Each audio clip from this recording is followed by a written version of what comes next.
Praise the Lord. आप सबको जय मसीह की। मैं परमेश्वर का धन्यवाद देता हूँ एक बार फिर से कि परमेश्वर ने मौका दिया है कि उसके जीवित वचन के ऊपर हम मनन करें। आज का जो विषय है वो प्रार्थना के विषय में है और मैं प्रार्थना के विषय में आज आपसे बातचीत करूँगा। और ये बहुत महत्वपूर्ण सब्जेक्ट है प्रार्थना का। इसके ऊपर मनन करना बहुत ज़रूरी है और इस बात को जानना भी बहुत ज़रूरी है कि प्रार्थना हमारे जीवन में क्या महत्व रखती है। हालेलुया। तो प्रार्थना जब हम करते हैं और प्रार्थना को जब हम सुनते हैं, ये दोनों बातें अलग अलग हैं। जब हम प्रार्थना को सुनते हैं तो हमारे मन से एक शब्द निकलता है आमीन, कि ऐसा ही हो।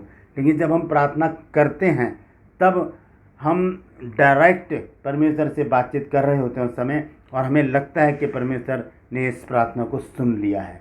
तो प्रार्थना एक बहुत ही महत्वपूर्ण सब्जेक्ट है और इसको हम हल्के में नहीं ले सकते, क्योंकि प्रार्थना ही वो पावर है जिसके द्वारा हम मुर्दे तक जीवित हो जाते हैं, प्रार्थना के द्वारा। तो आज मैं आपको बताने जा रहा हूँ कि प्रार्थना कितने प्रकार की होती है और किस प्रकार से हम उसको कर सकते हैं। मैं आपका दोस्त पास्टर राज मैसी आपसे मुखातिब हूँ और आप देख रहे हैं मेरा यूट्यूब चैनल जिसका नाम है ब्रदर राज मैसी। मैं आपसे गुजारिश करता हूँ कि मेरे इस चैनल को सब्सक्राइब करें, बेल आइकन को ज़रूर दबाएं ताकि नोटिफिकेशन आपके पास पहुँचे और नया वीडियो बिना व्यवधान के आप तक पहुँच जाए। हालेलुया। तो आइए आज के वचन को शुरू करते हैं। प्रार्थना का विषय है तो ज़रूरी है कि एक छोटी सी प्रार्थना पहले की जाए। आइए प्रार्थना करेंगे। जीवित और महान दयालु पिता परमेश्वर, हम तेरा धन्यवाद, तेरा शुक्र, तेरी तारीफ, तेरी बड़ाई करते हैं प्रभु, क्योंकि तुझ योग्य। धन्यवाद देता हूँ प्रभु आज के सुंदर समय के लिए। मैं विनती करता हूँ प्रभु जी, आज के वचन को शेयर करने में मेरी मदद सहायता करना प्रभु जी। जो भी गूढ़ भेद की बातें आज के इस वचन में छिपी हुई हैं उसको हम पे प्रकट करना प्रभु, ताकि उन भेदों को हम जानें और अपने जीवन को उसी के अनुसार गुजारने वाले बन सकें। धन्यवाद देता हूँ प्रभु, तूने मेरी प्रार्थना को सुन लिया। प्रभु यीशु के नाम से मांगते हैं, आमीन। Hallelujah, praise the Lord. आज का जो सब्जेक्ट है वो हमारे बाइबल स्कूल का एक सब्जेक्ट है प्रार्थना। उसका एक अंश है जो मैं आपके सम्मुख लेकर आया हूँ और एक बुक है जो मैंने लिखी है, प्रार्थना ऑब्लिक प्रेयर। तो इसी का एक अंश है जो मैं आपके सम्मुख लेकर आया हूँ आज, और मैं आपको बताना चाहता हूँ प्रार्थना जो है वो 3 प्रकार की होती है। प्रार्थना 3 प्रकार की होती है। एक प्रार्थना होती है निजी प्रार्थना जो हम अकेले करते हैं, एक होती है पारिवारिक प्रार्थना जो हम परिवार के साथ करते हैं, और एक प्रार्थना होती है सामूहिक प्रार्थना जो हम चर्च में, मीटिंग में या हम किसी कन्वेंशन में इकट्ठे होकर बहुत सारे लोग उस प्रार्थना को करते हैं। तो आज इसी विषय पर हम बातचीत करेंगे, तो ध्यान से सुनिएगा। और ये तीनों ही प्रार्थना पावरफुल हैं। तीनों प्रार्थनाओं का अलग अलग असर है, अलग अलग काम है, लेकिन तीनों प्रार्थनाओं में पावर बहुत ज़बरदस्त है और ये बहुत ज़बरदस्त काम करती हैं। तो सबसे पहले हम देखेंगे प्रार्थना जो निजी प्रार्थना है उसके विषय में बाइबल क्या कहती है। आइए मेरे साथ निकाल लीजिए लूका मत्ती की पत्री और उसका 6 अध्याय और उसका पहले पद से मैं पढ़ूंगा। यहाँ क्या लिखा है?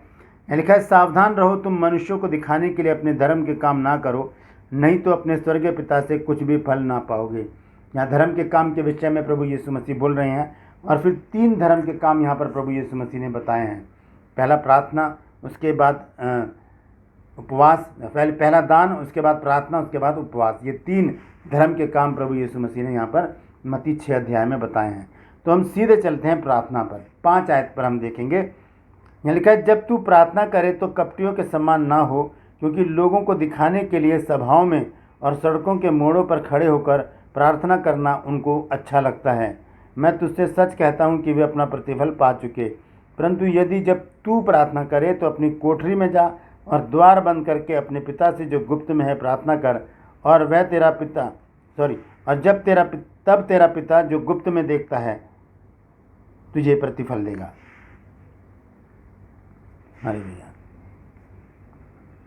तो आइए सीधे 5 पद पे हम चलते हैं। यहाँ पर इस प्रकार से लिखा है, और जब तू प्रार्थना करे तो कपटियों के समान ना हो, क्योंकि लोगों को दिखाने के लिए सभाओं में और सड़कों के मोड़ों पर खड़े होकर प्रार्थना करना उनको अच्छा लगता है। मैं तुझसे सच कहता हूँ कि वे अपना प्रतिफल पा चुके। परंतु जब तू प्रार्थना करे तो अपनी कोठरी में जा और द्वार बंद करके अपने पिता से जो गुप्त में है प्रार्थना कर, और तब तेरा पिता जो गुप्त में देखता है तुझे प्रतिफल देगा। यहाँ पर ये एक निजी प्रार्थना के बारे में बताया गया है। एक ही व्यक्ति से बात हो रही है, यीशु मसीह की, और वह कह रहे हैं कि जब तू प्रार्थना करे तो अपनी कोठरी में जा, दरवाज़ा बंद कर, घुटने के बल बैठ जा और गुप्त में अपने पिता से प्रार्थना कर। गुप्त में परमेश्वर प्रार्थना को सुनेगा और उसका प्रतिफल तुरंत हमको देगा। तो पहली प्रार्थना क्या है? ये है निजी प्रार्थना।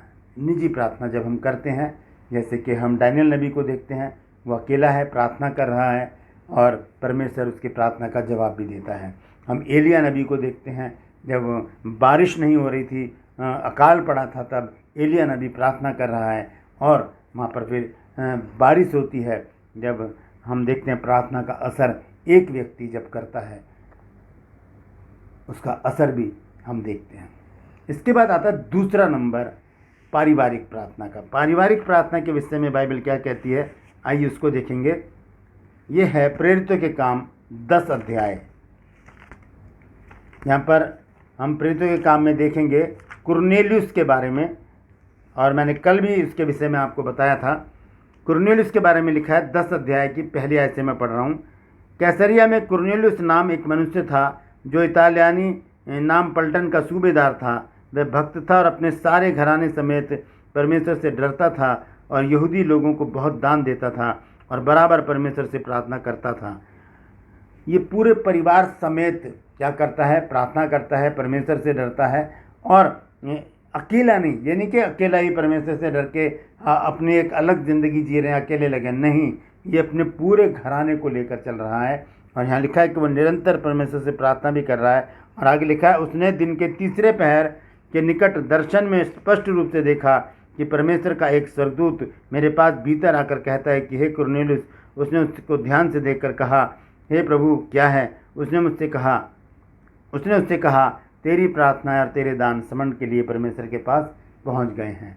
तो ये पारिवारिक प्रार्थना जब हम करते हैं, इसके विषय में यहोशू क्या कहता है, आइए उसको भी देख लेते हैं। यहोशू की पुस्तक, उसका 25 अध्याय,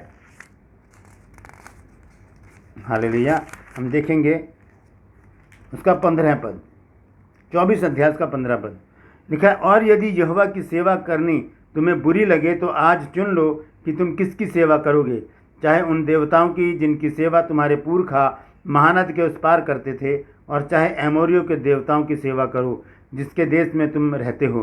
परंतु मैं तो अपने घराने समेत यहोवा ही की सेवा नित्य करता रहूँगा। एक पारिवारिक प्रार्थना, एक पारिवारिक जब समूह बन जाता है, जब हम प्रार्थना करते हैं, वो प्रार्थना बड़ी पावरफुल होती है और हम देखते हैं फिर हमारे घरों में आशीष आती है, हमारे घरों में समृद्धि आती है, हमारे कारोबार चल निकलते हैं, हमारी जॉब पक्की हो जाती है, हमारे घर में से शैतानियत चली जाती है, हमारे घर में से परेशानियां, चिंताएं चली जाती हैं, कमी घटी चली जाती है और हम एक खुशहाल जीवन जीने लगते हैं जब एक पूरा परिवार प्रार्थना में बैठता है। हम जो प्रार्थना करते हैं, मेरा परिवार, हम सुबह 10 बजे और रात को भी हम 10 साढ़े 10 बजे करीब हम प्रार्थना में बैठते हैं, और एक पारिवारिक प्रार्थना जब हम करते हैं तब परमेश्वर उस प्रार्थना का जवाब ज़रूर देता है। तीसरी प्रार्थना है सामूहिक प्रार्थना, जो हम चर्च में करते हैं। ठीक है, ये भी प्रेरितों के काम की पुस्तक में है और ये है 12वें अध्याय में। यहाँ पर क्या है कि पतरस को हेरोदेस राजा ने बंदी बना लिया और याकूब को यहाँ मरवा डाला था। याकूब जो यूहन्ना का भाई है, उसे मरवा डाला था पहले, उसके बाद पतरस को भी पकड़ लिया और उसे कहाँ डाल दिया? बंदी गृह में डाल दिया।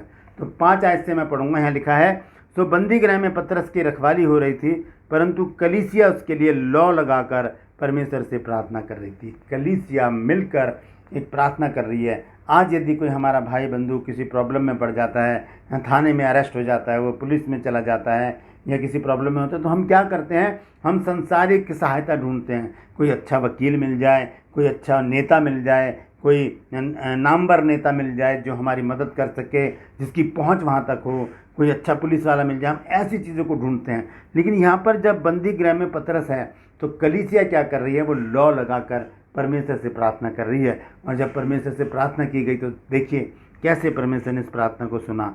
तो देखो, प्रभु का एक स्वर्गदूत, यहाँ पर मैं पढ़ रहा हूँ 12 की 7 आयत से, प्रेरितों के काम 12 की 7 से। तो देखो, प्रभु का एक स्वर्गदूत आ खड़ा हुआ और उस कोठरी में ज्योति चमकी, और उसने पतरस की पसली पर हाथ मार के उसे जगाया और कहा, उठ फुर्ती कर, और उसके हाथों के सारे बंधन गिर पड़े। और उसके बाद हम जानते हैं कि पतरस को ले गया वो बाहर और चौड़े स्थान में छोड़कर वहाँ से वो गायब हो गया। तो इस प्रकार से हमारी ये सारी प्रार्थनाएं पावरफुल है। चाहे हम निजी प्रार्थना करें, अकेले अगर हम कोठरी में बैठ कर प्रार्थना कर रहे हैं वो भी पावरफुल है। अगर हम पारिवारिक प्रार्थना कर रहे हैं तो वो भी पावरफुल है। यदि हम सामूहिक प्रार्थना कर रहे हैं तो वो भी पावरफुल है। तो ये 3 प्रकार की प्रार्थना हमारे जीवन में है। हम अकेले प्रार्थना कर सकते हैं, हम परिवार के साथ प्रार्थना कर सकते हैं, हम चर्च के साथ प्रार्थना कर सकते हैं। तो 3 तरीके हैं प्रार्थना करने के। इनमें से किसी भी एक को हम चुन सकते हैं या तीनों को हम यूज़ कर सकते हैं ताकि परमेश्वर से हमारा संपर्क बना रहे। हालेलुया। क्योंकि प्रार्थना का मतलब ही है कि मनुष्य की आत्मा का परमेश्वर के आत्मा से वार्तालाप करना। Praise the Lord. तो आज आपने जाना है कि 3 प्रकार की प्रार्थना होती है। अगर आज आपने कुछ नया सीखा है तो कमेंट सेक्शन में आकर मुझे ज़रूर बताइए कि आपने नया क्या सीखा है। मेरी हौसला अफजाई कीजिए, मेरी मदद कीजिए ताकि परमेश्वर का वचन बहुत से लोगों तक पहुंच सके। परमेश्वर इन वचनों के द्वारा हम सबको आशीष दे। परमेश्वर हर पल हर क्षण आपकी रखवाली करे और अपने आगमन के लिए आपको तैयार करे। Praise the Lord.